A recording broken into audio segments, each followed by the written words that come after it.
Bintang timur ini ingin menyamai Tuhan.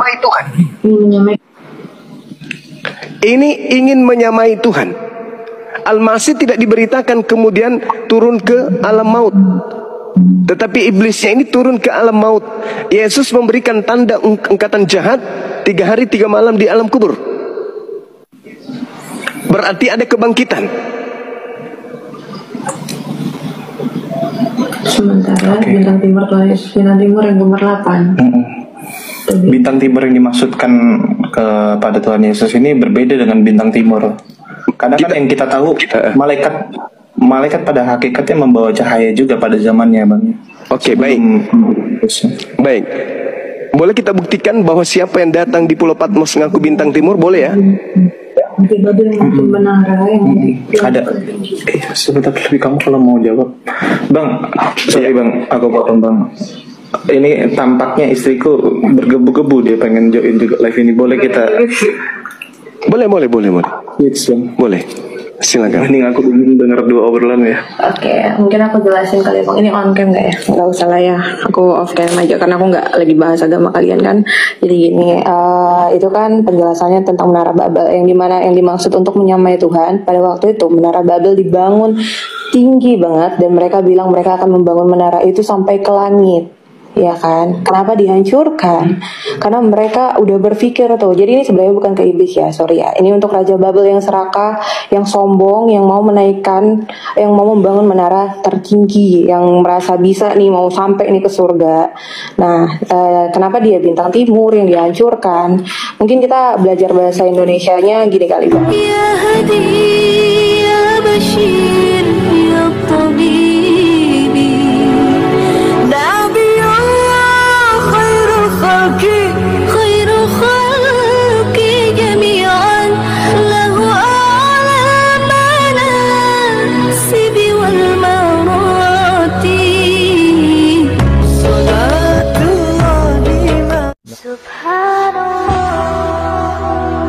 Bismillahirrahmanirrahim. Assalamualaikum warahmatullahi wabarakatuh. Kami semuanya dirahmati Allah. Semoga Allah senantiasa curahkan segala rahmat, segala nikmat yang berkepanjangan dan tiada kambuh ujung dari dunia hingga akhirat, insyaallah. Dan Allah pun kumpulkan kita para kaum muslimin di bawah naungan Rasulullah beserta para nabi, beserta para orang-orang yang Allah kasih, Allah sayangi, Allah cinta, insyaallah di bawah naungan Rasulullah kelak di mana tiada naungan selain daripada naungannya, insyaallah. Amin amin Allahumma amin. Kaum muslimin, pada kesempatan pagi menjelang siang ini saya akan mengasih sebuah video di mana video ini mengisahkan tentang bagaimana seorang murtadin ada Ibnu Kalam, ada bom dan ada seorang pemuda nih menikah dengan seorang perempuan Kristen, lalu dia murtad yang pada akhirnya ketika berdebat dengan Akhi Zuma dia menyesal. Kamu muslimin. Oke, demikian kamu muslimin videonya. Wow, keren. Masya Allah. Bisa nggak tuh yang membuat adik ini jatuh cinta kepada agama yang sekarang? Misalnya gini, ketika Anda masuk Kristen ada jaminan masuk surga. Oh, oke. Aku sebelumnya luruskan dulu ya Bang. Kita pertama kali kenalan itu kita saling belajar agama masing-masing Bang. Jadi ada 2 tahun lah kita berdebat sampai akhirnya aku diselamatkan, aku bisa mengerti, menerima Yesus sebagai juru selamat. Oke. Baru kita disatukan oleh pernikahan ya Bang ya. Oke, baik. Dari awal kita bukan langsung pindah gitu loh. Iya, nah sekarang saya pingin, kan ada ini 2 tahun, berarti kan ilmunya sudah mencakup sampai menjadi pilihan hidup murtad. Itu kan hak prerogatif masing-masing orang.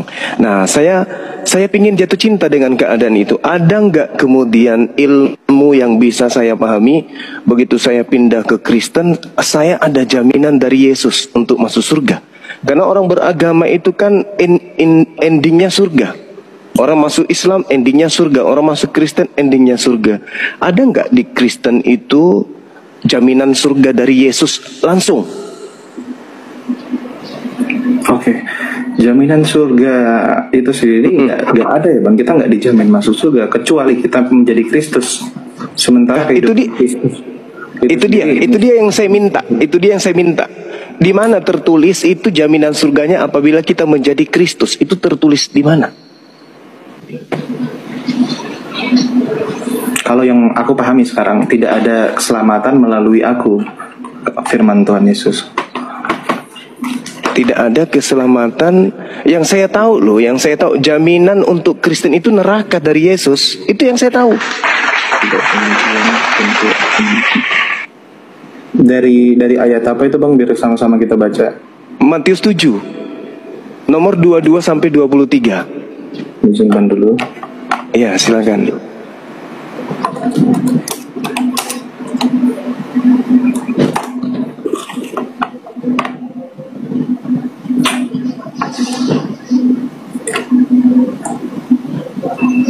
Oke. Matius 7 21 sampai 23. Di sini dirangkum dari 21 ya, Bang. Bukan setiap orang yang berseru kepadaku, Tuhan, Tuhan, akan masuk ke dalam kerajaan surga. Oke. Melainkan dia yang melakukan kehendak Bapakku yang di surga. Pada hari terakhir banyak orang akan berseru kepadaku, Tuhan, Tuhan, bukankah kami bernubuat demi namamu dan mengusir setan demi namamu dan mengadakan banyak mukjizat demi namamu juga? Pada waktu itulah aku akan berterus terang kepada mereka dan berkata, aku tidak pernah mengenal kamu, enyahlah daripadaku, kamu sekalian pembuat kejahatan. Oke. Yang diusir ini siapa? Dari pemahaman kami ini untuk orang Farisi, Bang. Khusus untuk orang Farisi yang mengetahui kehendak Tuhan tapi tidak menjalankan, tidak berlaku Kristus seperti harusnya. Oke, Paulus orang Farisi atau bukan? Paulus orang. Sebentar ya, Bang. Baca. Kalau boleh sambil diinformasikan aja. Bang Zuma kan yang aku tahu kan lebih paham mempelajari Alkitab juga. Iya. Jadi cara belajarnya Filipi 3 mudah dikasih tahu, lalu kita cari tahu bersama gitu. Oke, Filipi 3 nomor 5 coba baca. Oke, di sini tertulis Filipi 3 ayat 5. Seorang Farisi. Ini ayatnya bukan ayat ini. Kesimpulan. Nomor 5 ya, nomor 5 bukan ayat. Kalau ayat itu Al-Quran. Nomor 5. Tentu saja tanyanya, kalau kamu sebelum pengikut Allah, kamu pengikut Allah enggak? Tapi setelah kamu menjadi pengikut Allah, kamu pengikut Allah enggak? Iya, pengikut Allah. Itu istilahnya, sederhana itu. 2 di situ dia banyak. Ayat 5. Oke, nggak apa-apa. 1000 pun nggak apa-apa. Yang penting pakai akal tapi ya. Filipi 3 ayat 5, Bang. Iya. Iya, nomor 5 iya. Yang tentang sunat ini, Bang. Iya, dan Paulus adalah orang. Saya disunat waktu berumur seminggu. Saya keturunan Israel dari suku Benyamin. Saya orang Ibrani murni karena orang tua saya keduanya Ibrani. Saya juga anggota kelompok Farisi, sehingga jelas bahwa saya sangat menaati semua hukum Taurat saat itu ya. Oke. Saya begitu semangat berjuang mempertahankan agama Yahudi sehingga pernah menganiaya orang-orang yang percaya kepada Yesus. Oke, sekarang ya mengaku Farisi di sini Paulus kan? Iya, pergumulannya dia pernah menganiaya orang. Oke. Sekarang ketika adik tadi membaca Matius 7 nomor 21 kan ungkapan saya, jaminan Yesus terhadap orang Kristen itu adalah neraka, kan gitu ya. Kenapa saya katakan neraka? Karena orang jahat. Di dalam Matius 13 nomor 5, orang jahat itu dilemparkan ke dalam api neraka. Setahu saya, yang memanggil Yesus Tuhan itu Kristen, yang bernubuat, mengusir setan, bermukjizat pakai nama Yesus itu Kristen, tak ada yang lain. Orang Yahudi kagak. Itu yang pertama. Yang kedua, di data 21-nya, melainkan yang melakukan kehendak Bapa. Kehendak Bapa itu perjanjian baru atau perjanjian lama? Di kitab apa itu, Bang? Enggak, sekarang pertanyaan saya, kehendak Bapa itu tertuang di perjanjian lama atau di perjanjian baru? Ya, ada perjanjian baru. Ada di keduanya ya. Di mana Bapak berfirman ke Lukas, Bapak berfirman ke Markus, Bapak berfirman ke Paulus? Bapak dia hanya Ada enggak Bapak pernah berfirman kepada penulis kitab Wahyu? di perjanjian baru. Bapak langsung Kitab Lukas. Bapak langsung ngomong ke? Iya. Di mana Bapak ngomong kepada Lukas? Inilah anakku yang kuhendaki, kepada dialah aku berkenan, apa yang ada dikatakan itu yang aku katakan. Itu ada di Alkitab. Bukan ada di Alkitab pertanyaannya. Pertanyaannya kan harus kehendak Bapak, bukan kehendak Lukas. Kehendak Bapak, melainkan mereka yang melakukan kehendak Bapakku yang ada di surga, bukan Bapakku yang ada di Antioquia. Kalau Bapakku yang ada di Antioquia itu Paulus. Yang di surga itu bukan Paulus. Sedangkan Kristen menyembah Yesus itu kehendak Paulus. Bingungnya ada dua orang berbicara. Oke, jadi yang masuk ke dalam surga itu adalah yang melakukan kehendak Bapa, bukan kehendak Paulus. Nah sekarang endingnya untuk dipelajari, penyaliban ini kehendak Bapa atau kehendak iblis? Ada banyak peran di situ ya Bang. Kehendak, kalau takdirnya memang kehendak Bapa ya Bang. Nah mana dalilnya? Sebentar. Sama-sama kita kaji ya Bang ya. Iya, sama-sama kita belajar, Dek. Barangkali kalau Bang Zuma tahu bisa dikasih tahu ayatnya Bang, biar langsung kita belajar ke ayat. Kalau kehendak Bapa itu coba dibaca di Keluaran 23 nomor 7, nomor 8. Keluaran 27 nomor 8. 23 nomor 7 nomor 8. Oh 23 nomor 7 sampai 8. Keluaran 23 nomor 7 ayat 7 sampai 8, tapi sampai 10 ya coba biar ada lanjutannya.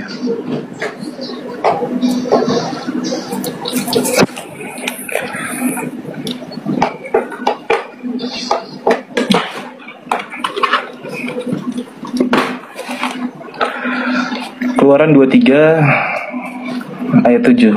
Tuhan memerintahkan agar umat tidak menerima kesaksian palsu dan menjauhi kebohongan, serta tidak membenarkan orang yang bersalah. Selanjutnya, tidak boleh menerima suap karena suap dapat membutakan orang yang bijaksana dan merusak perkara yang benar. Yang dibaca ini versi tahun berapa? Terjemahan baru, Jepang. Terjemahan baru. Haruslah kamu jauhkan dirimu dari perkara dusta. Orang yang tidak bersalah dan orang yang benar tidak boleh kamu bunuh. Sebab aku Tuhan tidak akan membenarkan orang yang bersalah. Pertanyaan saya, kehendak Bapak bolehkah membunuh Yesus yang orang benar? Boleh. Orang yang benar tidak boleh kau bunuh. Boleh nggak membunuh orang benar? Yesus ini kurasa orang benar deh. Akulah jalan, akulah kebenaran. Tidak ada yang sampai kepada Bapa tanpa melalui aku. Orang benar tidak boleh kau bunuh. Orang benar harus kau ikuti. Apa yang menjadi perilaku Yesus itu yang harus diikuti. Ingat Matius 7. Melainkan yang melakukan kehendak Bapa. Kehendak Bapa, jangan kau bunuh orang benar. Kehendak Bapa, jangan kau bunuh Yesus. Oke. Namun kan yang membunuh Yesus itu kan bangsa Romawi itu sendiri Bang, dan ya, bangsa Romawi cuman eksekutornya. Nah, siapa yang menginginkan pembunuhan terhadap Yesus? Bapak. Kehendak Bapak itu Bang. Mana dalilnya? Tadi kan kita sudah lihat Keluaran 23. Mana dalilnya kehendak Bapak? Amsal 6 nomor 16, 6 perkara yang dibenci oleh Tuhan, bahkan 7 kekejian di dalam hatinya. Di antaranya adalah menumpahkan darah orang yang tidak bersalah.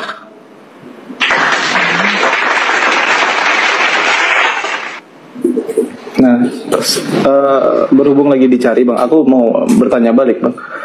Silakan. Eksekutor yang membunuh Tuhan Yesus itu kan Romawi itu sendiri. Apakah dia masuk surga atau dia masuk neraka Bang? Jelas masuk neraka. Nggak boleh, jelas masuk neraka. Berarti yang dituju untuk eksekutornya dan para yang menginginkan Yesus itu mati sendiri kan Bang?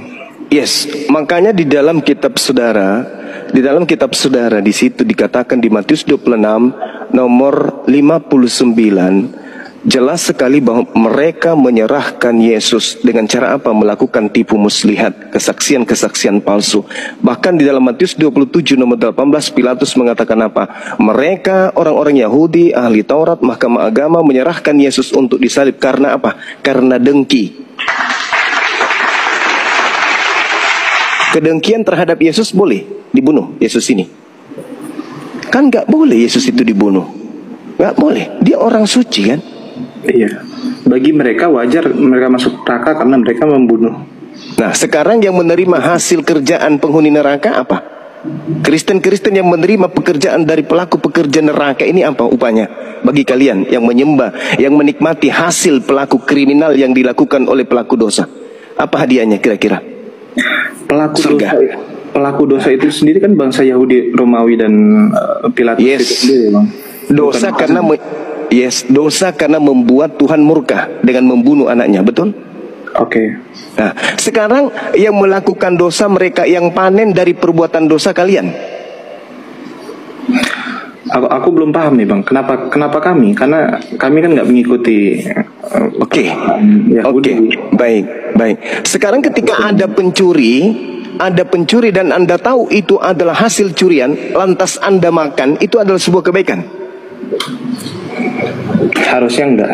Harusnya enggak. Nah, sekarang pertanyaan saya, penyaliban ini hadiah dari Tuhan atau hadiah dari iblis? Tuhan. Kematian ya. Akibat penyaliban kan kematian. Upah dari dosa itu sendiri. Tuhan Yesus kan mati di kayu salib untuk menebus dosa-dosa. Itu kata Kristen. Tapi kata Tuhan, kata Tuhan dia turun ke bumi ini untuk orang. Itu kata Kristen, Dinda. Sekarang kata Tuhan, jangan kata Kristen. Kalau Kristen sudah selesai kita. Sekarang kan Yesusnya mengatakan, melainkan dia yang melakukan kehendak Bapa. Nah, Bapak mau ndak Bapak ini agar anaknya dibunuh? Itu dulu. Karena di ujung pernyataan Yesus, enyahlah daripadaku kalian semua adalah pembuat kejahatan. Matius 13:50, pembuat kejahatan dilemparkan ke dalam api neraka. Inilah darahku, darah perjanjian yang ditumpahkan bagi banyak orang untuk pengampunan dosa. Kitab apa itu? Di Paulus. Dikatakan ini adalah darahku, darah perjanjian yang ditumpahkan bagi banyak orang untuk pengampunan dosa. Jadi dalam konsep Kristiani ya, Bang ya. Di perjamuan terakhir 26 ayat 28. Ini adalah darahku, darah perjanjian yang ditumpahkan bagi banyak orang untuk pengampunan dosa. Itu yang kami itu pedoman kami ketika Yesus disalibkan. Baik, adik-adik dengarkan saya. Yesus ketika kemudian mengajarkan dirinya kepada Bani Israel, dia mengajarkan bahwasanya akan datang kemudian penyesat yang memakai nama Yesus. Lukas 21 nomor 8. Waspadalah kepada penyesat yang datang kepadamu dengan memakai nama Yesus dan berkata, akulah Yesus. Waktunya sudah dekat, jangan kamu percaya. Nah, orang Yahudi ketika berbicara mengenai darah, itu darah hewan. Ketika berbicara mengenai daging, itu adalah roti beragi, bukan manusia, bukan darah manusia. Hanya dewa Molok yang minta persembahan darah manusia. Coba baca Imamat 1 nomor 8. Imamat 1 nomor 1 nomor 2. Katakan kepada orang Israel, apabila mereka hendak mempersembahkan korban persembahan penebus salah, maka ajarkan mereka untuk mempersembahkan hewan ternak, domba, kambing, sapi, lembu. Bahkan Yesus mengajarkan di dalam Matius 8 nomor 4. Pergilah kepada imam, persembahkanlah persembahan yang diperintahkan oleh Nabi Musa. Itu kan dalam perjanjian terdahulu ya, Bang. Setelah kematian Yesus, belum pakai korban. Semua perjanjian itu telah digenapi, Bang. Bahkan sunat pun tidak bisa menjadi patokan untuk selamat. Kenapa bisa? Mengikuti Kenapa bisa? Yesus. Bukankah sunat itu perjanjian kekal? Perjanjian kekal di kitab apa itu ya, Bang? Kejadian 17. Hanya untuk umat Abraham, Bang. Oke, baik. Coba Anda, oke, baik. Berarti hukum Taurat itu hanya untuk Bani Israel.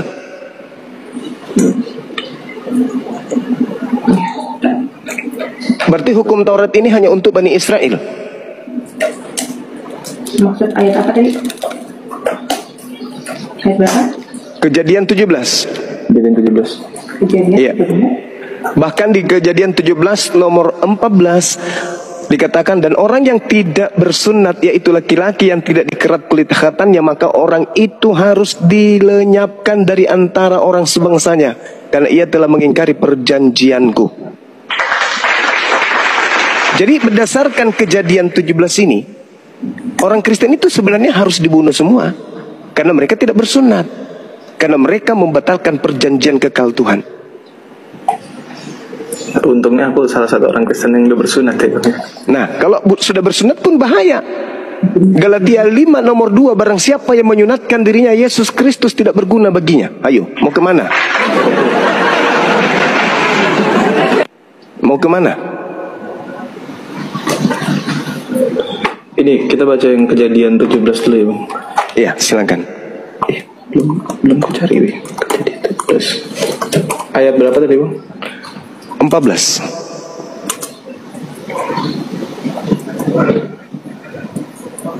Dan orang yang tidak sunat, yakni laki-laki yang tidak dikerat kulit khatannya, maka orang itu harus dilenyapkan dari antara orang-orang sebangsanya, sebangsanya ya, Bang, bangsa Abraham saat itu.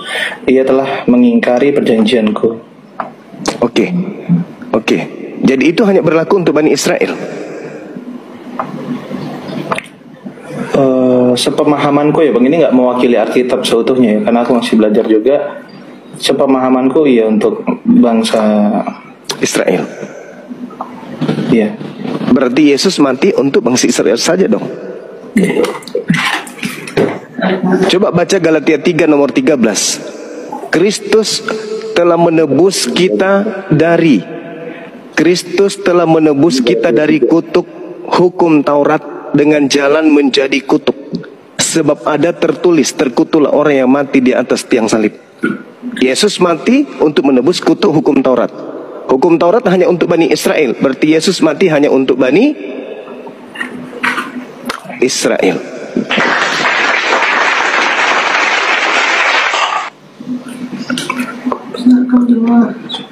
Setahu aku kan hukuman mati di kayu salib itu kan memang hukuman pada zaman itu ya, Bang ya. Iya, yang dihukum dalam Al-Quran surah Al-Ma'idah ayat 33, yang dihukum salib itu adalah orang terkutuk, orang yang membenci Tuhan, orang yang membenci utusan Tuhan. Al-Ma'idah ayat 33. Ulangan 21 nomor 22-23, yang dihukum salib itu adalah orang yang dikutuk Tuhan. Al-Quran dan kitabnya Yahudi sepakat bahwa yang disalib itu adalah orang terkutuk. Iya. Oke. Menurut mereka ya. Menurut Al-Quran dan menurut Ulangan, kitabnya Yahudi, orang terkutuk yang mati digantung di salib. Menurut Paulus juga demikian. Menurut Pilatus kan Yesus ini kan yang terkutuk ya, Bang. Tapi kan kenyataannya kalau bagi Tuhan sendiri itu bukan orang yang terkutuk. Bahkan Ulangan 21 nomor 22-23. Iya, di sini tertulis terkutuklah orang yang mati di kayu salib. Iya. Namun kan yang mengutuk Tuhan Yesus itu kan manusia itu sendiri, manusia dan iblis, Bang. Dari mana dalilnya? Tidak mau kematian Tuhan Yesus. Dari dalilnya? Ditangkap hingga disalibkan, Bang. Itu kan bukan kemauan Tuhan. Kemauan Tuhan. Berarti itu yang dikutuk mereka itu kan bukan kemauan Tuhan, bukan orang yang dikutuk.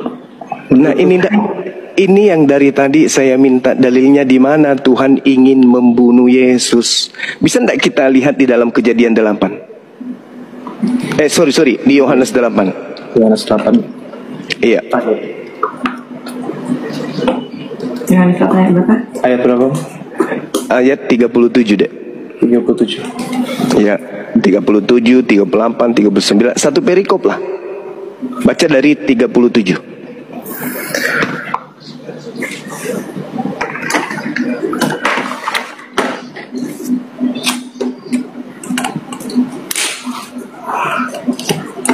Sebentar, masih loading.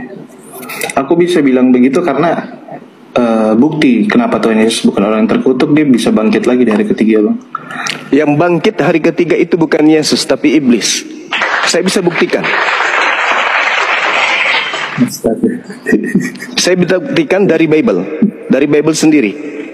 Aku belum tahu itu, Bang. Bisa makanya. Bisa itu, Bang. Bisa. Baca Matius 12. Ketiga itu iblis. Matius 12. Yes. Ya. Baru tahu justru aku deh, Bang. Nah, maka dari itu Al-Quran mengatakan wa iyyaduuna illa syaitanam marida, yang mereka sembah adalah setan yang terkutuk. Siapa yang terkutuk digantung di salib? Sembahan Anda kan? Nah, mari kita buktikan kalau itu adalah Matius 12. Matius 12 nomor 38. Nomor 38. Sampai satu perikop, ya.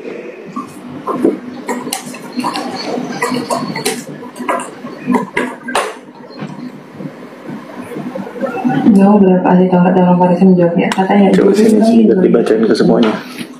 Baca. Orang Farisi, Paulus lagi nih, kena lagi Paulus nih. Jangan di sini lah, di Alkitab sabda lah. Itu ada penjelasan Calvin. Saya bacakan boleh? Boleh, Bang. Pada waktu itu berkatalah beberapa ahli Taurat dan orang Farisi kepada Yesus, "Guru, kami ingin melihat satu tanda daripadamu." Tetapi jawab Yesus kepada mereka. Dengarkan jawaban Yesus. Angkatan yang jahat. Orang Farisi disebut angkatan jahat. Angkatan jahat dan tidak setia ini menuntut satu tanda, tetapi kepada mereka tidak akan diberikan tanda selain tanda Yunus. Sebab seperti Yunus tinggal di dalam perut ikan 3 hari 3 malam, demikian juga anak manusia akan tinggal di dalam perut bumi 3 hari 3 malam. Kalau dia tinggal 3 hari 3 malam, berarti hari keberapa dia keluar dari perut bumi?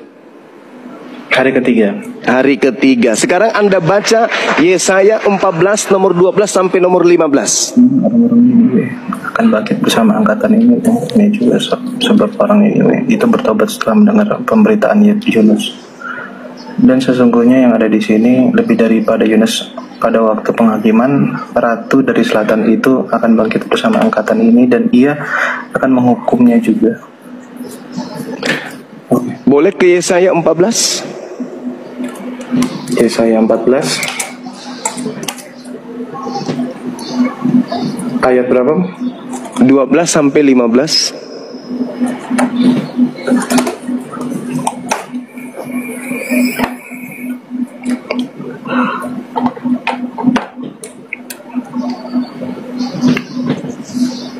Oh, oke. Ya. Wah, engkau sudah jatuh dari langit, hai bintang timur. Siapa yang bintang timur? Baca Wahyu 22:16. Oh, sebentar dulu, Bang. Ini Yesaya 14 ini ada judulnya ini. Iya. Dari nomor Ejekan tentang Raja Babel. Oke, ejekan tentang Raja Babel ya, Bang ya. Siap. Wah, engkau sudah jatuh dari langit, hai bintang timur. Putra Fajar, engkau sudah dipecahkan dan jatuh ke bumi, hai yang mengalahkan bangsa-bangsa.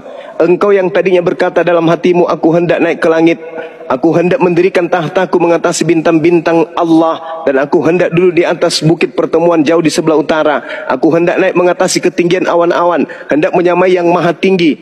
Sebaliknya, ke dalam dunia orang mati, engkau diturunkan ke tempat yang paling dalam di liang kubur.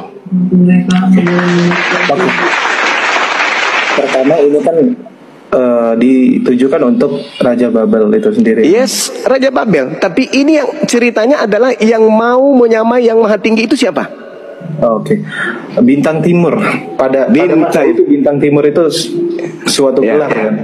Iya, gelar Lucifer. Kalau Anda lihat di versi KJP-nya itu Lucifer. Iya. Nah, sekarang Anda Wahyu 22 nomor 16. Siapa yang mengaku? Sama halnya dengan Al-Masih. Al-Masih ada 2 Al-Masih yang kita yakini. Ada Al-Masih Ad-Dajjal, ada juga Isa Al-Masih. Iya, betul. Namun gelarnya tetap sama. Al-Masih Bintang Timur itu sebagai gelar bekennya lah pada masa itu. Iya. Iya betul. Tetapi iya saya paham. Tetapi kemudian ketika kita berbicara mengenai Al-Masih, mereka diberi gelar karena mereka keliling dunia. Mereka kemudian mendatangi orang-orang. Nah ini dia yang bintang timur ini ingin menyamai Tuhan. Ini ingin menyamai Tuhan. Al-Masih tidak diberitakan kemudian turun ke alam maut, tetapi iblisnya ini turun ke alam maut. Yesus memberikan tanda angkatan jahat 3 hari 3 malam di alam kubur. Berarti ada kebangkitan. Sementara bintang timur yang gemerlapan. Bintang timur yang dimaksudkan kepada Tuhan Yesus ini berbeda dengan bintang timur. Karena kan yang kita tahu malaikat pada hakikatnya membawa cahaya juga pada zamannya, Bang. Oke, baik. Baik. Boleh kita buktikan bahwa siapa yang datang di Pulau Patmos ngaku bintang timur, boleh ya? Ada. Sebentar lebih kamu kalau mau jawab, Bang. Sorry Bang, aku potong Bang.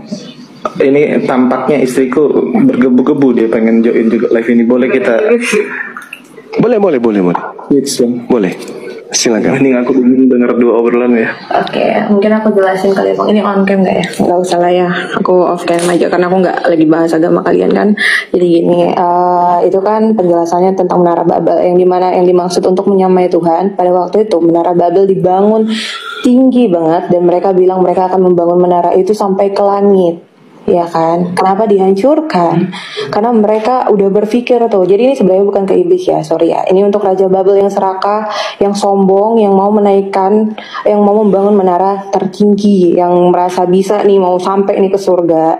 Nah, kenapa dia bintang timur yang dihancurkan? Mungkin kita belajar bahasa Indonesianya gini kali Bang ya. Aku sederhanain aja. Bintang timur yang gemerlapan itu sama bintang timur yang dihancurkan itu udah dua kata yang berbeda. Sementara ini bukan penyebutan untuk iblis tetapi untuk Raja Babel yang mempunyai kesombongan, yang berpikir bisa menyamai Tuhan dengan membangunnya menara Babel. Setinggi-tingginya dia bilang dia akan membangunnya sampai ke surga dan akan bertemu Bapa di sana atau apalah yang dia bilangin itu. Intinya itu sih. Jadi dari 2 kata yang berbeda ini, yang dimana katanya bintang timur yang dihancurkan dan bintang timur yang bergemerlapan, itu 2 kata yang berbeda ya. Wow, keren. Masya Allah. Bisa nggak tuh yang membuat adik ini jatuh cinta kepada agama yang sekarang? Misalnya gini, ketika Anda masuk Kristen ada jaminan masuk surga. Oh, oke. Aku sebelumnya aku luruskan dulu ya Bang. Kita pertama kali kenalan itu kita saling belajar agama masing-masing Bang. Jadi ada 2 tahun lah kita berdebat sampai akhirnya aku diselamatkan. Aku bisa mengerti menerima Yesus sebagai juru selamat. Baru kita disatukan oleh pernikahan ya Bang ya. Baik. Dari awal kita bukan langsung pindah gitu loh. Iya, nah sekarang saya pingin kan ada ini 2 tahun, berarti kan ilmunya sudah mencakup sampai menjadi pilihan hidup murtad. Itu kan hak prerogatif masing-masing orang. Nah saya pingin jatuh cinta dengan keadaan itu. Ada nggak kemudian ilmu yang bisa saya pahami begitu saya pindah ke Kristen, saya ada jaminan dari Yesus untuk masuk surga? Karena orang beragama itu kan endingnya surga. Orang masuk Islam endingnya surga, orang masuk Kristen endingnya surga.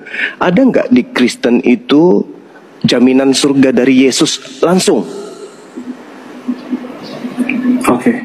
Jaminan surga itu sendiri nggak ada ya Bang. Kita nggak dijamin masuk surga kecuali kita menjadi Kristus. Sementara itu dia yang saya minta. Di mana tertulis itu jaminan surganya apabila kita menjadi Kristus? Itu tertulis di mana?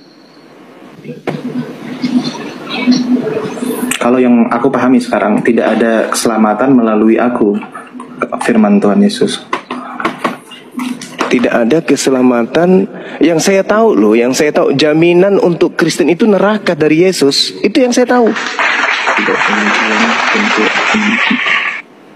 Dari ayat apa itu Bang, biar sama-sama kita baca. Matius 7 nomor 22 sampai 23. Disimpan dulu. Iya, silakan. Oke.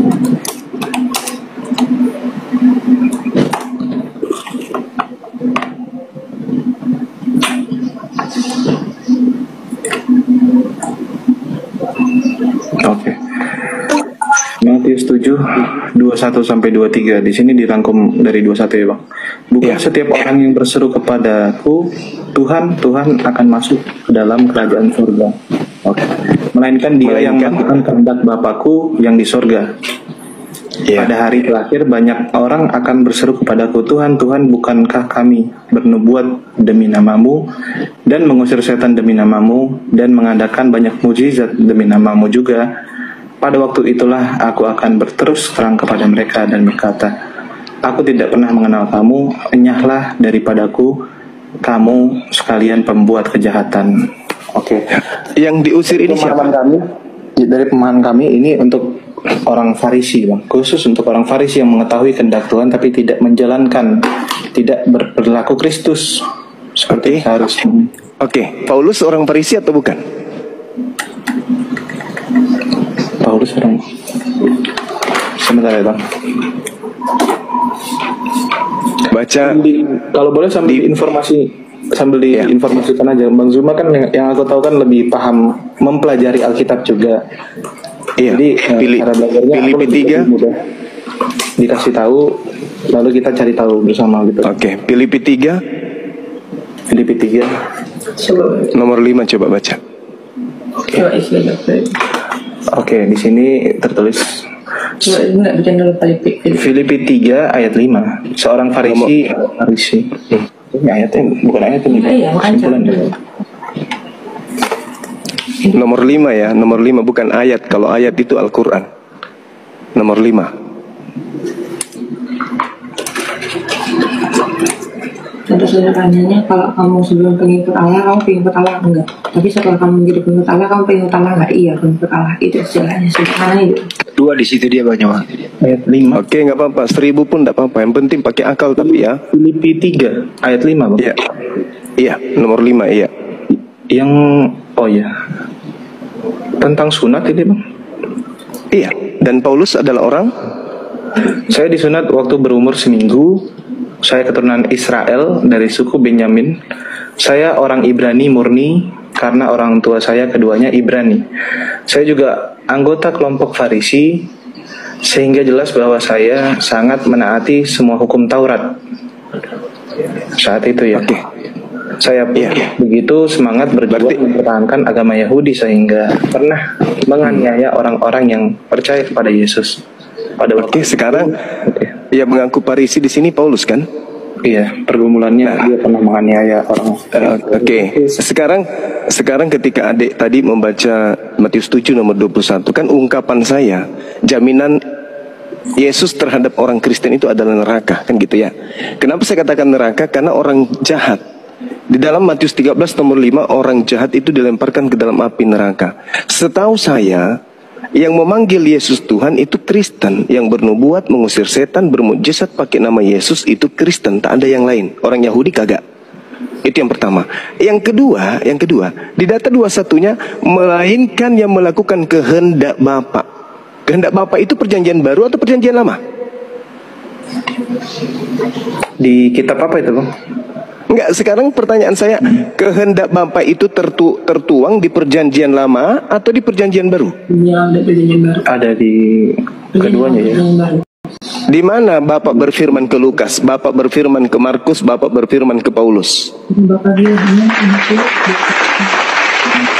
Ada nggak Bapak pernah berfirman kepada penulis kitab Wahyu? Di perjanjian baru. Bapak langsung kitab Lukas. Bapak langsung ngomong ke? Iya. Di mana Bapak ngomong kepada Lukas? Inilah anakku yang kuhendaki, kepada dialah aku berkenan, apa yang ada dikatakan itu yang aku katakan. Itu ada di Alkitab. Bukan ada di Alkitab pertanyaannya. Pertanyaannya kan harus kehendak Bapak, bukan kehendak Lukas. Kehendak Bapak, melainkan mereka yang melakukan kehendak Bapakku yang ada di surga, bukan Bapakku yang ada di Antioquia. Kalau Bapakku yang ada di Antioquia itu Paulus.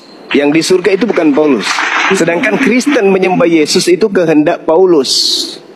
Bingungnya ada dua orang berbicara. Oke? Jadi yang masuk ke dalam surga itu adalah yang melakukan kehendak Bapa, bukan kehendak Paulus. Nah sekarang endingnya untuk dipelajari, penyaliban ini kehendak Bapa atau kehendak iblis? Ada banyak peran di situ ya Bang. Kehendak, kalau takdirnya memang kehendak Bapa ya Bang. Nah mana dalilnya? Sebentar. Sama-sama kita kaji ya Bang ya. Iya, sama-sama kita belajar, Dek. Barangkali kalau Bang Zuma tahu bisa dikasih tahu ayatnya Bang, biar langsung kita belajar ke ayat. Kalau kehendak Bapa itu coba dibaca di Keluaran 23 nomor 7, nomor 8. Keluaran 27 nomor 8. 23 nomor 7 nomor 8. Oh 23 nomor 7 sampai 8. Keluaran 23 nomor 7 ayat 7 sampai 8, tapi sampai 10 ya, coba biar ada lanjutannya.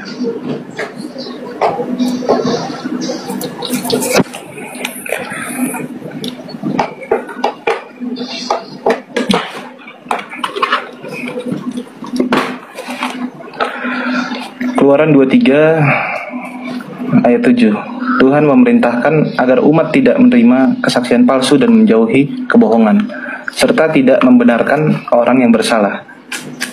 Selanjutnya, tidak boleh menerima suap karena suap dapat membutakan orang yang bijaksana dan merusak perkara yang benar. Yang dibaca ini versi tahun berapa? Terjemahan baru, Jepang. Terjemahan baru. Haruslah kamu jauhkan dirimu dari perkara dusta. Orang yang tidak bersalah dan orang yang benar tidak boleh kamu bunuh. Sebab aku Tuhan tidak akan membenarkan orang yang bersalah.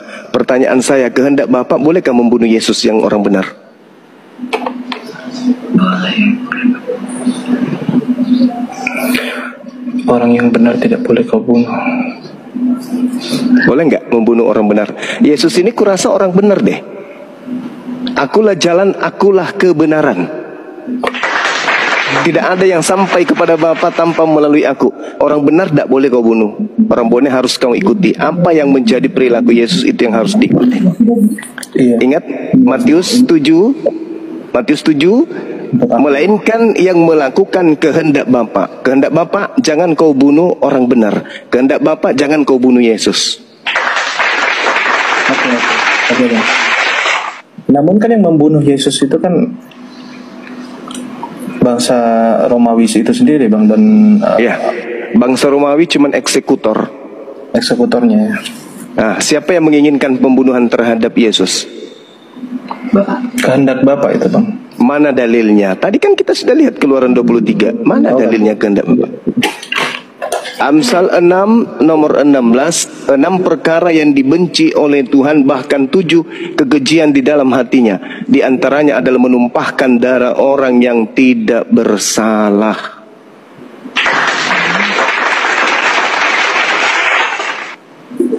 Nah, berhubung lagi dicari Bang, aku mau bertanya balik Bang. Silakan. Eksekutor yang membunuh Tuhan Yesus itu kan Romawi itu sendiri. Apakah dia masuk surga atau dia masuk neraka Bang? Jelas masuk neraka. Nggak boleh, jelas masuk neraka. Berarti yang dituju untuk eksekutornya dan para yang menginginkan Yesus itu mati sendiri kan Bang? Yes, makanya di dalam kitab saudara di situ dikatakan di Matius 26 nomor 59 jelas sekali bahwa mereka menyerahkan Yesus dengan cara apa? Melakukan tipu muslihat, kesaksian-kesaksian palsu. Bahkan di dalam Matius 27 nomor 18 Pilatus mengatakan apa? Mereka orang-orang Yahudi, ahli Taurat, mahkamah agama menyerahkan Yesus untuk disalib karena apa? Karena dengki.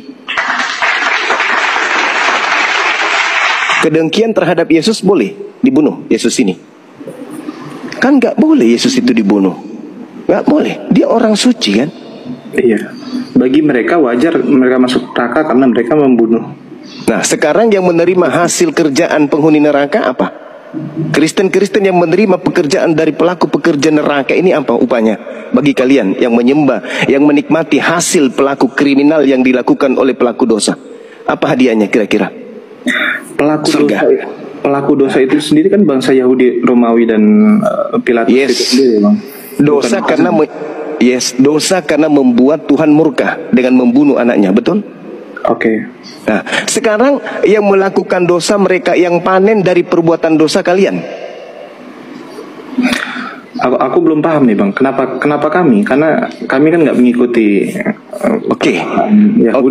Baik. Sekarang ketika ada pencuri dan Anda tahu itu adalah hasil curian, lantas Anda makan, itu adalah sebuah kebaikan. Harusnya enggak. Harusnya enggak. Nah, sekarang pertanyaan saya, penyaliban ini hadiah dari Tuhan atau hadiah dari iblis? Tuhan. Kematian ya. Akibat penyaliban kan kematian. Upah dari dosa itu sendiri. Tuhan Yesus kan mati di kayu salib untuk menebus dosa-dosa. Itu kata Kristen. Tapi kata Tuhan? Kata Tuhan, dia turun ke bumi ini untuk orang-orang. Itu kata Kristen, Dinda. Sekarang kata Tuhan, jangan kata Kristen. Kalau Kristen sudah selesai kita. Sekarang kan Yesusnya mengatakan, melainkan dia yang melakukan kehendak Bapa. Nah, Bapak mau enggak Bapak ini agar anaknya dibunuh? Itu dulu. Karena di ujung pernyataan Yesus, enyahlah daripadaku kalian semua adalah pembuat kejahatan. Matius 13:50, pembuat kejahatan dilemparkan ke dalam api neraka. Ini darahku, darah perjanjian yang ditumpahkan bagi banyak orang untuk pengampunan dosa. Kitab apa itu? Di Paulus. Dikatakan, ini adalah darahku, darah perjanjian yang ditumpahkan bagi banyak orang untuk pengampunan dosa. Ini dalam konsep Kristiani ya, Bang ya. Di ya, perjamuan terakhir 26 ayat 28. Ini adalah darahku, darah perjanjian yang ditumpahkan bagi banyak orang untuk pengampunan dosa. Itu yang kami itu pedoman kami tentang Yesus disalibkan. Baik, adik-adik dengarkan saya. Yesus ketika kemudian mengajarkan dirinya kepada Bani Israel, dia mengajarkan bahwasanya akan datang kemudian penyesat yang memakai nama Yesus. Lukas 21 nomor 8. Waspadalah kepada penyesat yang datang kepadamu dengan memakai nama Yesus dan berkata, akulah Yesus. Waktunya sudah dekat, jangan kamu percaya.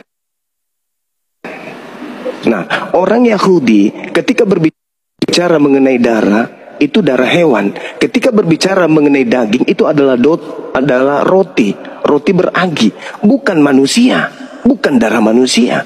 Hanya Dewa Molok yang minta persembahan darah manusia. Coba baca Imamat 1 nomor 8. Imamat 1 nomor 1 nomor 2. Katakan kepada orang Israel, apabila mereka hendak mempersembahkan korban persembahan penebus salah, maka ajarkan mereka untuk mempersembahkan hewan ternak, domba, kambing, sapi, lembu. Bahkan Yesus mengajarkan di dalam Matius 8 nomor 4. Pergilah kepada imam, persembahkanlah persembahan yang diperintahkan oleh Nabi Musa. Itu kan dalam perjanjian terdahulu ya, Bang. Setelah kematian Yesus, belum pakai korban. Semua perjanjian itu telah digenapi, Bang. Bahkan sunat pun tidak bisa menjadi patokan untuk selamat. Kenapa bisa? Mengikuti Kenapa bisa? Yesus. Bukankah sunat itu perjanjian kekal? Perjanjian kekal di kitab apa itu ya, Bang? Kejadian 17. Hanya untuk umat Abraham, Bang. Oke, baik. Coba Anda. Oke, baik. Berarti hukum Taurat itu hanya untuk Bani Israel.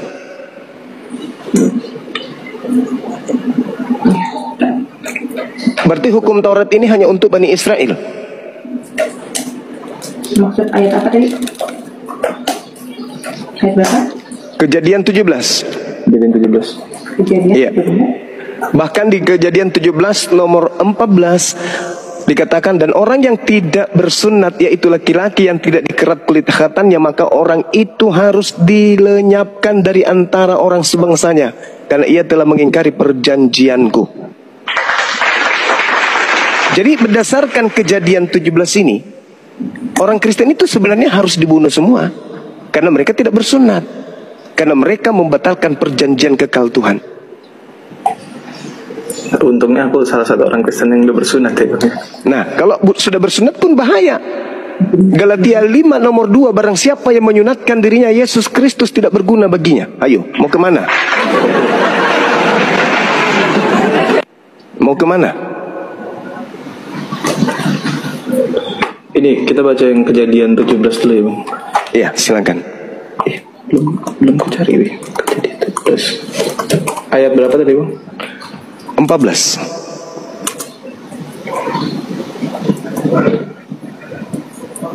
Dan orang yang tidak sunat, yakni laki-laki yang tidak dikerat kulit khatamnya, maka orang itu harus dilenyapkan dari antara orang-orang sebangsanya, sebangsanya ya Bang, bangsa Abraham saat itu.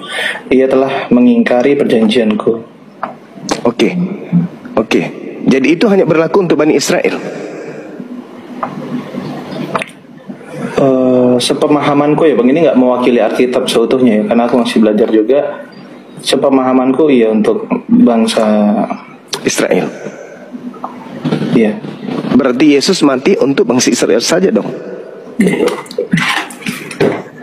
Coba baca Galatia 3 nomor 13. Kristus telah menebus kita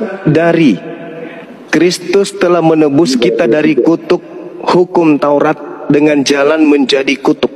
Sebab ada tertulis, terkutuklah orang yang mati di atas tiang salib.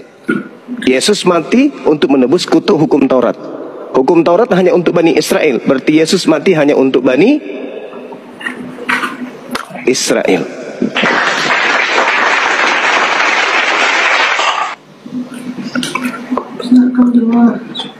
Setahu aku kan hukuman mati di kayu salib itu kan memang hukuman pada zaman itu ya Bang ya.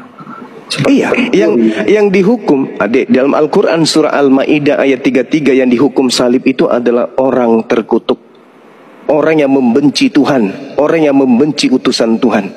Al-Ma'idah ayat 33. Ulangan 21 nomor 22-23, yang dihukum salib itu adalah orang yang dikutuk Tuhan.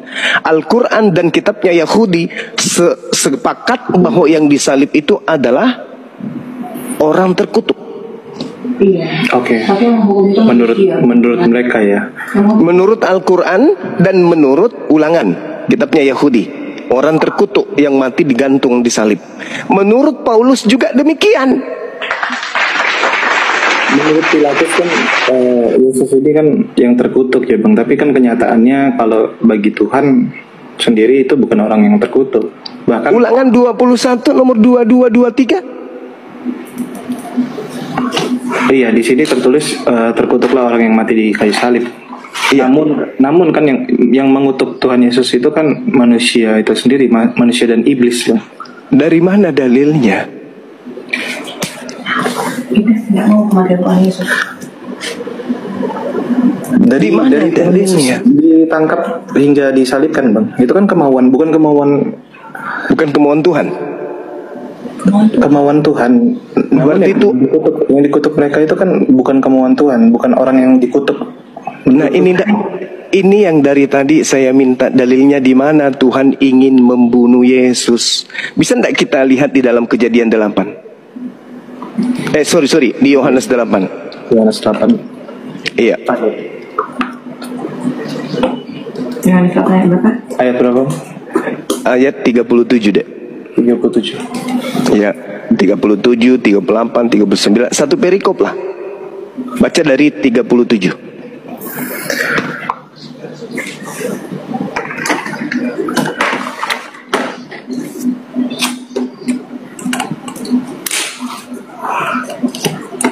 Sebentar, masih loading. Aku bisa bilang begitu karena bukti kenapa Tuhan Yesus bukan orang yang terkutuk, dia bisa bangkit lagi di hari ketiga Bang. Yang bangkit hari ketiga itu bukan Yesus tapi iblis. Saya bisa buktikan. Saya bisa buktikan dari Bible sendiri. Aku belum tahu itu, Bang. Bisa makanya. Ya, itu, Bang. Bisa baca Matius 12. Dia itu iblis. Matius 12. Yes. Ya. Baru tahu justru aku deh, Bang. Nah, maka dari itu Al-Quran mengatakan wa iyyaduuna illa syaitanam marida, yang mereka sembah adalah setan yang terkutuk. Siapa yang terkutuk digantung di salib? Sembahan Anda kan? Nah, mari kita buktikan kalau itu adalah Matius 12. Matius 12. Matius 12 nomor 38. Nomor 3. Sampai satu perikop. Ya.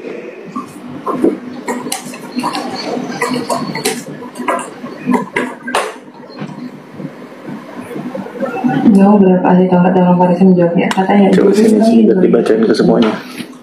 Baca. Orang Farisi, Paulus lagi nih, kena lagi Paulus nih.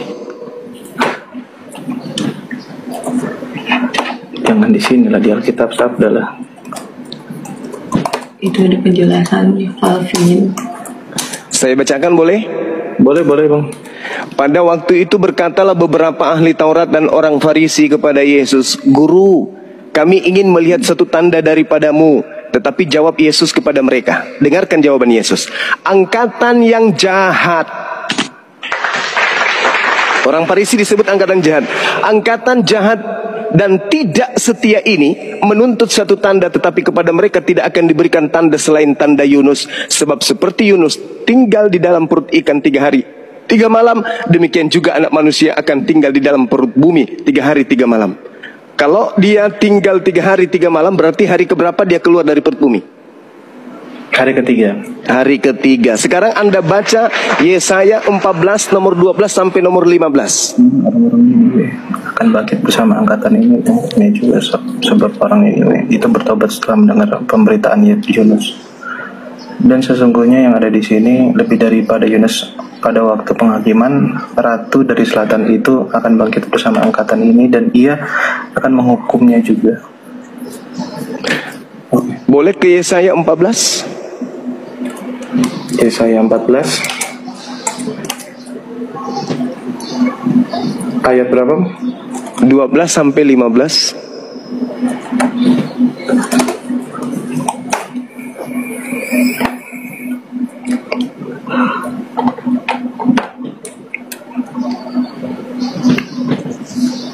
Oh, oke. Ya. Wah, engkau sudah jatuh dari langit, hai bintang timur. Siapa yang bintang timur? Baca Wahyu 22:16. Oh, sebentar dulu, Bang. Ini Yesaya 14 ini ada judulnya ini. Iya. Dari nomor. Ejekan tentang Raja Babel. Oke, ejekan tentang Raja Babel ya, Bang ya. Siap. Wah, engkau sudah jatuh dari langit, hai bintang timur. Putra Fajar, engkau sudah dipecahkan dan jatuh ke bumi, hai yang mengalahkan bangsa-bangsa. Engkau yang tadinya berkata dalam hatimu, aku hendak naik ke langit, aku hendak mendirikan tahtaku mengatasi bintang-bintang Allah, dan aku hendak duduk di atas bukit pertemuan jauh di sebelah utara. Aku hendak naik mengatasi ketinggian awan-awan, hendak menyamai yang maha tinggi. Sebaliknya, ke dalam dunia orang mati, engkau diturunkan ke tempat yang paling dalam di liang kubur. Pertama ini kan ditujukan untuk Raja Babel itu sendiri. Yes, Raja Babel. Tapi ini yang ceritanya adalah yang mau menyamai yang maha tinggi itu siapa? Oke. Bintang Timur. Pada masa itu Bintang Timur itu suatu gelar kan? Iya, gelar Lucifer. Kalau Anda lihat di versi KJP-nya itu Lucifer. Iya. Nah, sekarang Anda Wahyu 22 nomor 16. Siapa yang mengaku? Sama halnya dengan Al-Masih. Al-Masih ada 2 Al-Masih yang kita yakini. Ada Al-Masih Ad-Dajjal, ada juga Isa Al-Masih. Iya, betul. Namun gelarnya tetap sama Al-Masih. Bintang Timur itu sebagai gelar bekennya lah pada masa itu. Iya. Iya, betul. Tetapi iya, saya paham. Tetapi kemudian ketika kita berbicara mengenai Al-Masih, mereka diberi gelar karena mereka keliling dunia. Mereka kemudian mendatangi orang-orang. Nah, ini dia yang bintang timur ini ingin menyamai Tuhan. Ini ingin menyamai Tuhan. Al-Masih tidak diberitakan kemudian turun ke alam maut. Tetapi iblisnya ini turun ke alam maut. Yesus memberikan tanda angkatan jahat 3 hari 3 malam di alam kubur. Berarti ada kebangkitan. Sementara bintang timur yang gemerlapan. Bintang timur yang dimaksudkan kepada Tuhan Yesus ini berbeda dengan bintang timur. Karena kan yang kita tahu malaikat pada hakikatnya membawa cahaya juga pada zamannya, Bang. Oke, baik. Baik. Boleh kita buktikan bahwa siapa yang datang di Pulau Patmos ngaku bintang timur, boleh ya? Babil yang makin menara yang Ada. Sebentar lebih kamu kalau mau jawab, Bang. Sorry Bang, aku potong Bang. Ini tampaknya istriku bergebu-gebu, dia pengen join juga live ini. Boleh kita? Boleh. Yes, Bang. Boleh. Silakan. Ini aku ingin dengar dua obrolan ya. Oke, mungkin aku jelasin kali ya Bang. Ini on cam nggak ya? Nggak usah lah ya. Aku off cam aja karena aku nggak lagi bahas agama kalian kan. Jadi gini, itu kan penjelasannya tentang Menara Babel yang dimana yang dimaksud untuk menyamai Tuhan. Pada waktu itu Menara Babel dibangun tinggi banget dan mereka bilang mereka akan membangun menara itu sampai ke langit. Ya kan, kenapa dihancurkan? Karena mereka udah berpikir tuh. Jadi ini sebenarnya bukan ke iblis ya, sorry ya. Ini untuk Raja Babel yang serakah, yang sombong, yang mau menaikkan, yang mau membangun menara tertinggi, yang merasa bisa nih mau sampai nih ke surga. Nah, kenapa dia bintang timur yang dihancurkan? Mungkin kita belajar bahasa Indonesianya gini kali Bang ya. Aku sederhanain aja. Bintang timur yang gemerlapan itu sama bintang timur yang dihancurkan itu udah dua kata yang berbeda. Sementara ini bukan penyebutan untuk iblis tetapi untuk Raja Babel yang mempunyai kesombongan yang berpikir bisa menyamai Tuhan dengan membangunnya menara Babel. Setinggi-tingginya dia bilang dia akan membangunnya sampai ke surga dan akan bertemu Bapa di sana atau apalah yang dia bilangin itu. Intinya itu sih. Jadi dari dua kata yang berbeda ini yang dimana katanya bintang timur yang dihancurkan dan bintang timur yang bergemerlapan itu dua kata yang berbeda ya. Wow, keren. Masya Allah. Bisa nggak tuh? Tentang malaikat, tentang saya tanya masuk surga lonte, mak kau masuk surga duluan, mau deh kau. Tentang malaikat, saya tanya. Santai. Biar mak kau masuk surga duluan, Kita bahas keselamatan. Gimana, yuk. Keselamatan di Islam dan keselamatan di Kristen. Bagaimana? Ya. Ayo. Tuhan kau jadi tidak selamat, Yesus jadi tidak selamat ya. Waduh, ini temanya Allah. keselamatan. Yesus selamat enggak Yesus? Rugi Yesus itu kalau orang Kristen ke Islam rugi. Tidak mengenal Tuhan. Orang Islam itu menyembah Tuhan yang tadi dikenal, kembali ke ajaran Musa. Betul. Kalau Kristen Kalam. Kau nyembah Tuhan yang gondrong, yang punya kontol. Ya, kau nyembah Tuhan gondrong, punya kontol. Waduh, Tuhan saya diskusi seperti manusia.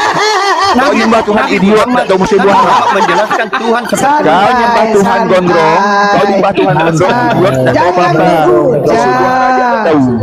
Kita diskusi. Tuhan gondrong, musuh Tuhan. Ini saya meniru Tuhan Yesus.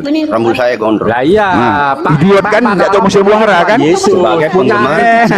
Idiot tidak tahu musim buahara. Gimana tuh Tuhan gondrong gitu? Ada Tuhan orang idiot gitu. Lapar nangis. Ngapain ini? Saya mau tanya dulu sama keluar dari tempek. Keluar dari tempek. Tuhan ini keluar dari tempek. Handlor. Ada keselamatan nggak di Islam? Kita bahas keselamatan. Ayo.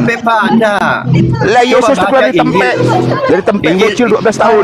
Injil kelahiran Ini kan diskusi nih. Versi Biblos. Ini rumpun hujan. Dari versi Biblos, dia keluar dari tempe, bocil 12 tahun. Versi Biblos, Maria itu 12 tahun.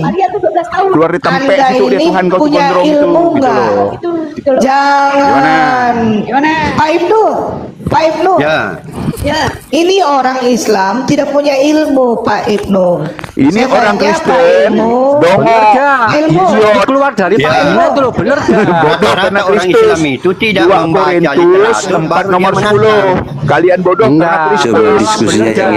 Harusnya Anda baca Injil tentang kelahirannya Tuhan Yesus, baru kau membaca. Dari mana itu? Pak Ibnu. Shalom, Pak Ibnu, ini bom. Shalom. Tuhan Yesus memberkati, amin. Kalau diskusi itu dua arah. Ayo, sini siapa yang melawan saya? Ayo kita diskusi tentang keselamatan di Islam atau Kristen. Ayo. Mari. Ya. Jangan maki-maki. Diskusi santai. Lakum dinukum waliyadin. Kalian orang Islam itu kalian sebentar. Kalian harus baca surat 6 108. Apabila engkau menghujat sesembahan orang. Oh, ini kau menghujat ya? Open kamera, saya kalau kau di polisi. Aditya kasih besar dia, Aditya. Dia nggak mau diskusi. Saya lapor kau nanti nih. Kamu mau diskusi nggak? Diskusi. Buang aja Aditya, kalau orang mau diskusi, buang aja. Ini orang Islam nggak bahas Al-Qurannya nih. Yesus keluar. Diskusi bro. Yesus keluar dari mana? Aduh, sabar dulu, sabar. Ini harus dikondisikan dulu ya. Nggak usah terlalu anu. Ada inggirnya. Sebentar dulu. Open kamera baru kita diskusi. Ayo, open kamera. Iya. Para yang Islam ini yang mau diskusi sama Pak Ibnu. Nanti jalan-jalan ke room saya ya. Mantap ini Pak Ibnu. Ini kan saya ingat Aditya kan teman lama yang dulu ikut meramaikan. Ya, Aditya ini teman lama, makanya saya masuk. Kau jangan menghujat. Ikutilah apa yang tertulis dalam Al-Quran. Santai aja bro. Kita diskusi santai. Kamu diskusi nggak? Ada ilmu nggak? Ada ilmu nggak? Yesus itu manusia. Yesus keluar dari mana? Ya, dia manusia. Kau jorok ilmumu kelas selangkangan gimana sih? Manusia ya? Sebentar dulu. Tuhan bukan. Aduh, kasihan kau pada ilmu kau botol memang. Nggak usah ini kemung biar aja saya dapat kemung dulu. Kemung, gila. Kau tuh sudah tua, gigimu tongkol, jelek kau tahu nggak? Sabar dulu. Sabar dulu. Kau tuh sudah tua, Pak Ibnu. Kau dengar ya, Pak Ibnu tuh orang jadi ponto. Kalau di Ponto kau tidak tahu. Dia itu orang ganteng. Tahu nggak? Pak Ibnu tuh ganteng daripada kau. Kau tuh sudah gigi tongkol, bodoh lagi. Bang, padam dulu. Sabar dulu. Gini. Ya, siapa narasumber yang mau diskusi sama Bang ini? Ya, mungkin bisa bersuara mungkin. Sebentar Aditya, sebentar. Ya. Saya undang yang tadi di atas yang maki-maki. Kan Pak Ibnu ini kan datang silaturahmi. Maunya saya, Pak Ibnu ini kan orang Islam, sambutlah dia dengan bijak lah, dengan baik lah. Dia ini kan orang tua. Dari tadi itu saya monitor, Pak Ibnu kan bukan orang Kristen. Dia kan datang ke sini bawa ilmu. Dia berpatokan pada Al-Quran. Dia tidak membenarkan atau menyalahkan yang lain. Saya dari tadi monitor loh. Ibnu ini kan bukan orang Kristen. Dia tetap orang Islam. Maunya dia seperti apa yang dia lakukan. Surat 6 ayat 108. Apabila engkau menghujat sesembahan orang, orang itu juga akan menghujat. Dia kan lakum dinukum waliyadin juga dilakukan. Kenapa ada orang Islam yang dihina? Saya heran kalian ini loh. Kok sesama Islam kok hina-hina? Kalau mau diskusi dua arah lah. Ya, kalian aja di sini. Jangan maki-maki, nggak bagus maki-maki. Dari tadi saya monitor, kasihan Pak Ibnu orang tua kalian maki-maki dia. Untuk apa kalian maki-maki dia? Apakah itu ajaran Islam? Saya mau tanya. Apakah itu ajaran Islam? Saya tanya, apa itu ajaran Islam? Pak Ibnu Kalam, saya tanya, nyembah manusia benar apa salah? Tidak ada menyembah manusia. Di mana ayat Alkitab kami menyembah manusia? Di mana? Saya nanya. Ini enggak ngaku. Saya tanya sama kamu. Gigi tongkol. Kalau kau sujud ke mana? Gigi tongkol. Kau sujud ke mana?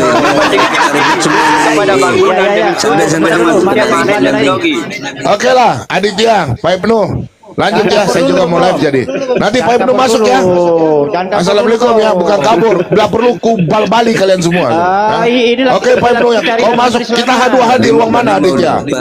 Kita orang dua di mana? Ayo, debat yang setuju dong. Yang jangan ribut loh, oke? Ya. Kau nanti diskusi sama saya. Cari ruang yang fair, oke? Kau dan saya Aditya, oke? Kita judul keselamatan di Islam, keselamatan di Kristen. Itu yang utama karena tujuan kalian beragama itu apa? Saya tanya. Ayo, tujuan kalian beragama. Sebentar dulu. Cari keselamatan kan, bukan cari menghina kan? Pak Kalam, Islam itu artinya selamat nggak Pak Kalam? Loh, mana ada tanya kau selamatkan? Mana? Coba ngomong aja. Datanya saya minta, datanya. Silakan. Silakan. Ini channel Islam. Kalian tunjukkan saya satu dalil bahwa kalian selamat. Ayo. Drone. Kau gak ada ilmu. Ayo, kau tunjukkan satu ayat Saya akan bersahadat malam hari ini. Tunjukkan satu ayat di Al-Quran. Oh, selamat. Tunjukkan. Tunjukkan. Mana ayatnya? Mana ayatnya? Jangan cuma teori. Mana ayatnya? Mana? Tunjukkan saya satu ayat. Ayo bersahadat. Ayo. As-Sajdah ayat 19. Ah, botol kau dong, cuma gigi tongkol saja kau.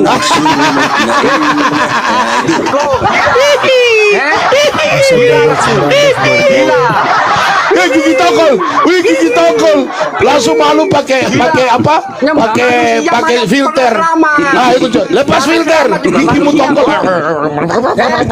Gigi tongkol, naik lepas koki, gigi tongki, mulut aja gede lu. Udah keram. Ayo diskusi. Ayo diskusi dengan pendeta hebat ini. Diskusi ayo. Di mana keselamatan? Ayo. Aditya, timer. Timer. Ayo timer. Kalau timer, jangan kejang-kejang. Oke, baik. Jangan kejang-kejang. Ayo timer. Ayo keselamatan. Aditya, ayo timer. Oh monyong kau, dasar kerak kau. Kerak lepas. Kerak kadron. Woi, diskusi. Kau yang begini gigi tongkol.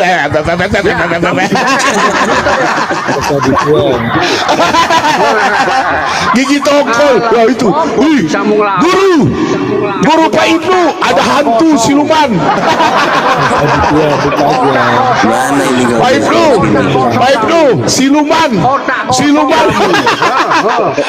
Kenapa saya naik aja tuh? Giginya, gigi tongkol. Takut. Mbak manusia kok ingin selamat. Diskusi, ayo diskusi dua arah. Ayo diskusi. Diskusi baik-baik lah, Kak Kebong. Ayo diskusi baik-baik. Ayo. Gila ya, membahayakan Aditya. Amburadul. Ayo kau prolog bahwa ada keselamatan di Islam. Ayo prolog. Allahu Akbar. Waduh, ini orang nggak turun aja di tiap buang. Kalau dia nggak mau turun, saya turun. Gak ada yang benar di saya turun. Bibel gak ada yang benar. Gini. Monyet kau. Monyet. Ada tai kucing kau. Menghujat saya. Oke, terima kasih ya. Nah, demikian tadi kamu sih ini yang dimana bom kesurupan ya, Ibnu Kalam juga ya, namanya Ibnu Kalam ini kan memang karena isi perut. Menjadi seorang murtadin tiada lain tiada bukan, satu, karena kemiskinan. Dia apa namanya, dia takut dengan kemiskinan karena perutnya lapar. Terus yang kedua biasanya karena perempuan, ya, karena perempuan. Nah, di sini ketika seorang miskin lalu ia tidak berilmu, berangan-angan untuk menjadi seorang kaya, lalu ia besar pasak daripada tiang, ya, kemampuan tidak ada, keinginan tinggi, kemampuan tidak ada. Nah, yang pada akhirnya ketika dia mendapatkan iming-iming, ya, kemewahan, maka dia akan segera murtad dari agamanya. Kenapa? Karena dia tidak tahan dengan kemiskinan. Yang kedua, ketika seorang laki-laki mencintai seorang perempuan Kristen dengan hawa nafsunya, seolah-olah tidak ada perempuan lain, seolah-olah tidak ada perempuan lain selain daripada dia, seorang kafir ini yang menarik hatinya, ya, sehingga dia pun rela murtad meninggalkan agamanya. Lalu yang bagaimana ketika seorang laki-laki itu merasa bahwasanya serasa tidak ada perempuan muslim yang dapat menarik hatinya, menjadi sebuah kebodohan, menjadi sebuah keniscayaan, ya, kehinaan, kenistaan, yang pada akhirnya dia lebih memilih wanita kafir menjadi pendamping hidupnya, menjadi pilihan hidupnya, dan pada akhirnya dia pun meninggalkan agamanya. Alangkah nistanya, alangkah bodohnya. Nah, maka dari itu para hamba Allah, jaga putra-putri kita, ya, untuk bergaul dengan orang-orang kafir, sehingga mereka menjalin kasih, menjalin cinta-cinta yang pada akhirnya akan merugikan diri mereka sendiri dan juga kita selaku orang tua. Nah, sebagai orang yang miskin, maka hendaklah kita bersabar, karena sesungguhnya kemiskinan itu adalah ujian yang kelak Allah dengan pasti imbalkan jannah, imbalkan surga sebagai hadiahnya, sebagai imbalannya, ya. Dan ketika kita kaya di dunia, hidup tidaklah lama, yang pada akhirnya di akhirat kita masuk neraka jahanam, dan itu menjadi sebuah kekekalan yang tidak dapat ditawar-tawar, tidak dapat kita hindari, tidak dapat kita ingkari, dan akan menjadi sebuah kerugian yang nyata. Saya rasa itu saja kaum muslimin yang mungkin dapat saya sampaikan, dan saya akhiri video saya ini. Wassalamualaikum warahmatullahi wabarakatuh. Ya hadi ya bashir